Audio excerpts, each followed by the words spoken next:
Now, when you start to get in big deals, there's the unwritten rule or law that you should have 10% liquid of your net worth. Now, it's not something edged in stone. That's kind of the unwritten law, right?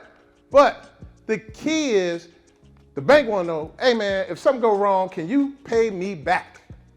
All right? And that's what that birth. Now the net worth, now what's crazy about net worth, when you go to get a loan, they want you or your team to have the net worth of what you borrowed. For example, when me and Nate went to borrow money for the Marriott, which we didn't have the net worth, we wanted to borrow like $10 million. And they said, well, do you have a net worth of $10 million?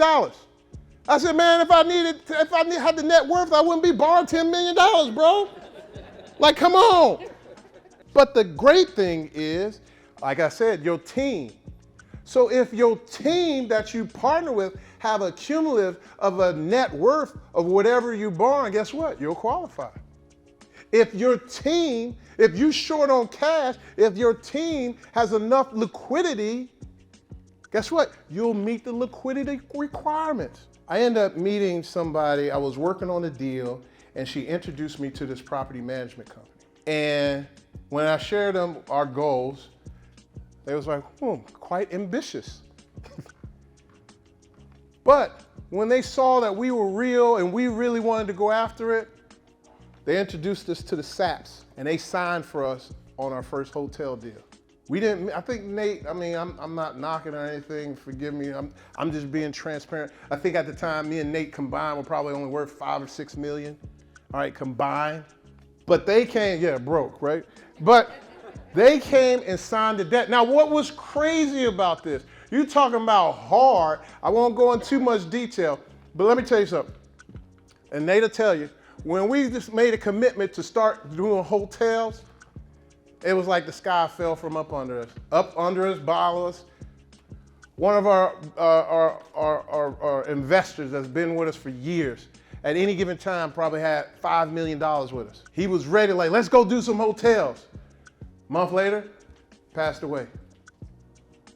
Right after that, old man Gary, who got me started when I was broke, and I met him on a phone call. After that phone call, he said, man, I'm gonna give you, what was that? He lent me over $1 million or $2 million. In that same year, passed away. Then on top of it, when we met the Saps, we developed such a great bond, but Dr. Sapp, their father, husband, he died. I said, well, God be. I was like, do you really want to do this, or something's wrong with us? Like, what? I know this is a sign, I just don't read them. You got to be hurdles, baby, hurdles. But again, Mike, you might be wondering, aren't big deals harder to manage and take up more time? No. Again, I told you it's about a team. See, when you start to get into bigger deals, I realized I don't spend as much time on those. Like my houses, and when I was kind of the one-man band running everything, it took up a lot of my time. But when I started doing bigger deals, guess what? You bring in more money, which means you can bring in more skilled people, which then means it frees up your more time, which then means you're delegating, which then means you're coaching your kids, which then means eventually you're stacking up more reserves, then means you're giving away money to people, which then means you'll be more wealthier. Because when you give, you get blessed multifold. That's why I don't care about money no more. I used to be scared about losing money. But I think going broke makes that pretty easy. You go broke once, that changes a lot of things. You realize it's not about the money. It's about your family, it's about friends. It's about changing your community. It's about providing a service. And when you provide a service, that's when you'll grow and be fruitful and multiply. I didn't say add is different math. When you become fruitful, you'll multiply to an infinite level. Let's show this next one. Like, I'm a big deal maker, let's just be clear.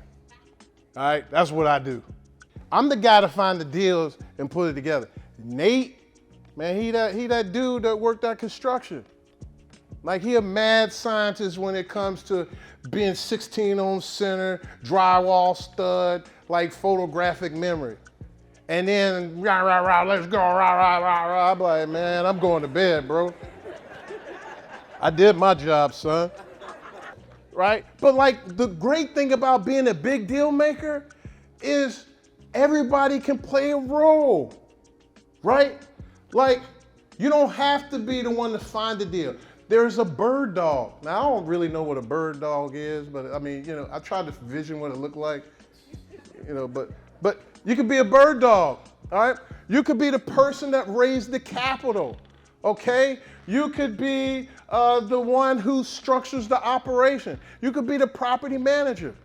Like there's so many different ways you can add value to get in a big deal. You don't have to do everything. If I did everything, I wouldn't be sitting here telling you or where I am financially, okay? It's because of the team. With big deals, you will be able to do this. The less I do, the more I make. All right, let's say that one more time. The less I do, the more I make. Everybody say that with me. The less I do, the more I make.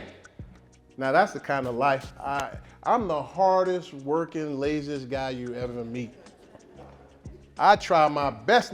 Look, I turn down deals. I'm serious. I've had me and Nate had multiple $1 million deals on the table where we can make $1 million. And we was like, nah, that's too much work, bro. Like it'll take us away from the family. It'll take us away from doing what we really love. It's like, I don't want it. So you gotta kind of be strategic on what you do. You also might be wondering, but Mike, where would I get the down payment to buy an apartment building? I'm glad you asked. It's actually easier to raise private money for big deals versus houses. All right, so check this out. When you do small deals, the bank expects you to have money in the bank and it to be seasoned, all right? Seasoned meaning it needs to be there for 3 or 6 months, right? You go do an apartment hotel and they say, where your money at? I said, man, I'm going to raise it. Okay, cool. Sounds great. Let me know when you're getting it. Okay, get the loan started. You got it. That's why I love big deals. And look, we raised money for this deal right here. And again, OPM, now check this out. Me, Nate made the connect on the deal. And then I just happened to know the guy a little better than everybody else. And then I had some people put in some good words. So our first portfolio with one of our other partners, we acquired it was a 1,000-unit portfolio, but we had 300 units. Then we came back and bought another 97 units from them. And we sold that one, made a good profit. A-class neighborhood, OPM, and the partners managed it. Are you catching what I'm throwing? Let me see. Oh, somebody caught it, okay.